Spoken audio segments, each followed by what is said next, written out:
The rain hammered against the floor-to-ceiling windows of Victoria Sterling's penthouse office, each drop a sharp percussion against glass that cost more than most people's annual salary. She stood silhouetted against the storm, her reflection fractured by rivulets of water, much like the woman herself, a brilliant, powerful, and utterly broken in ways she'd never admit. At 35, Victoria had built Sterling Enterprises into a Fortune 500 empire, but success had carved away pieces of her soul until only ambition remained, cold and gleaming like the diamond pendant at her throat. The intercom buzzed, shattering her thoughts. "Miss Sterling, the delivery man is here for the charity auction items," her assistant announced with the practiced neutrality of someone who'd learned not to show emotion around their boss.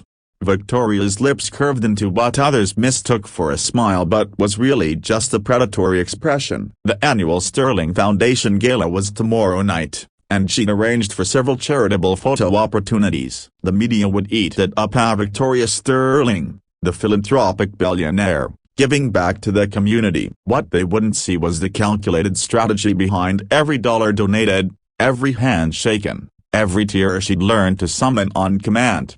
"Send him up," she said, already planning how to maximize the PR value of this moment. The elevator dinged softly, and she turned to see a man in his 40s stepping into her pristine office. His uniform was clean but worn, his work boots scuffed from countless deliveries. Marcus Johnson carried himself with quiet dignity despite the obvious weight of exhaustion on his shoulders. Victoria noticed the careful way he handled the auction items, a collection of expensive jewelry and art pieces worth more than he'd probably earn in a decade.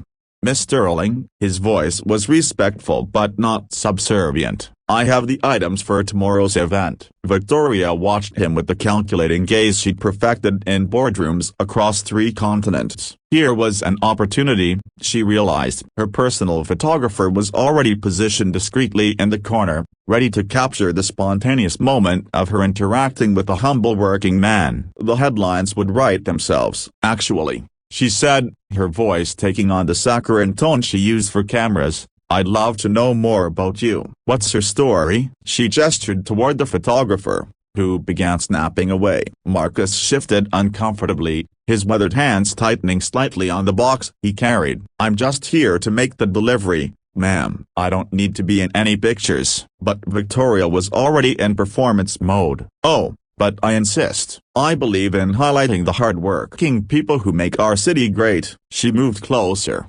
positioning herself for the perfect shot. "Tell me, do you have a family, children? I'm sure they'd love to see their father with Victoria Sterling." The photographer's flash illuminated the moment, but Victoria noticed Marcus flinched slightly, not from the light, from her words. "Please, Miss Sterling," he said quietly, "I'd prefer not to." "Come now," Victoria interrupted, her smile growing wider and colder. "Surely you can spare a few minutes. I'm offering you 15 minutes of fame here. Most people in your position would jump at this chance." She paused dramatically, knowing the cameras were still rolling. "Unless you're too proud to be seen with someone who's actually made something of herself." The words hung in the air like poison. Victoria had delivered them with surgical precision, designed to wound while maintaining plausible deniability. She'd done this before. Identified someone's vulnerability and pressed until they broke, usually resulting in spectacular footage of her lifting up the downtrodden.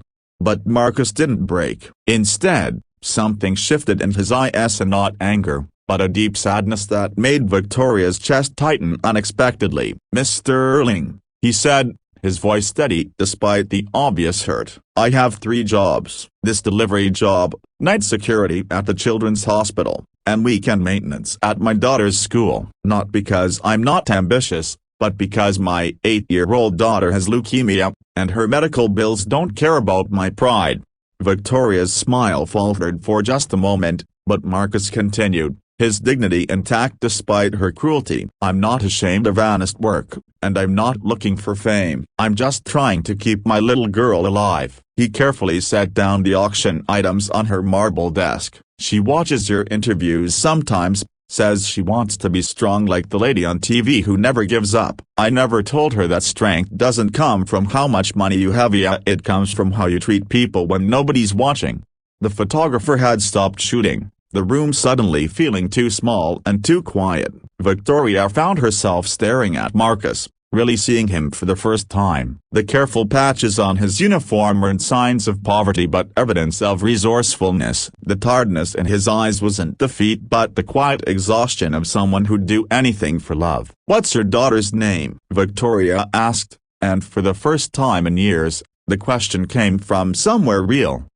Marcus said simply. "Emma Johnson. She's at Children's Memorial, room 314. Been there for 6 months now." Something cracked inside Victoria's chest, a fissure in the ice she'd built around her heart. She remembered being 8 years old herself, watching her own father work 3 jobs after her mother left, never understanding why he looked so tired all the time. She remembered the day he'd collapsed from exhaustion, leaving her truly alone in the world with nothing but his life insurance policy and a burning determination never to be vulnerable again.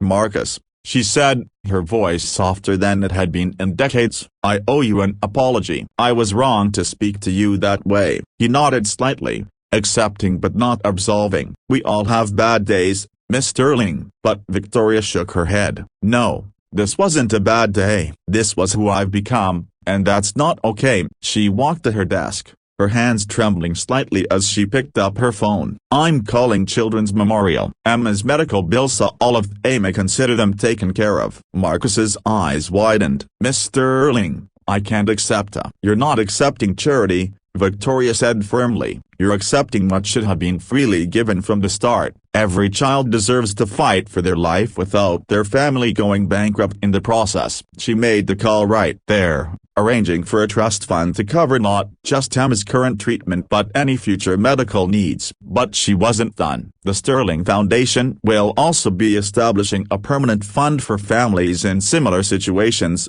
she continued, her mind racing with possibilities she'd never considered before. "And Marcus, I'd like to offer you a position here heading up our new family support initiative. The pay will be enough to let you focus on being Emma's father." Marcus stood frozen, tears streaming down his face. "Why?" he whispered. Victoria looked out at the rain, still falling but somehow seeming gentler now. "Because your daughter is right. Real strength isn't about never giving up on making money, it's about never giving up on making things better for others." 6 months later, Victoria stood in room 314 at Children's Memorial, watching Emma Johnson, now in remission, teach her father how to play chess. The little girl looked up at Victoria with bright, curious eyes. "Are you the lady who helped my daddy?" Emma asked. Victoria knelt down to Emma's level, and for the first time in 20 years, her smile was completely genuine. "No, sweetheart, your daddy helped me." As she left the hospital that day, Victoria realized that Marcus had given her something worth more than all her billions. He'd given her back her humanity. Sometimes it takes being humble to remember what it means to be human, and sometimes the people we try to break are the ones who end up saving us. The rain had stopped, and for the first time in years, Victoria Sterling felt like she could finally breathe.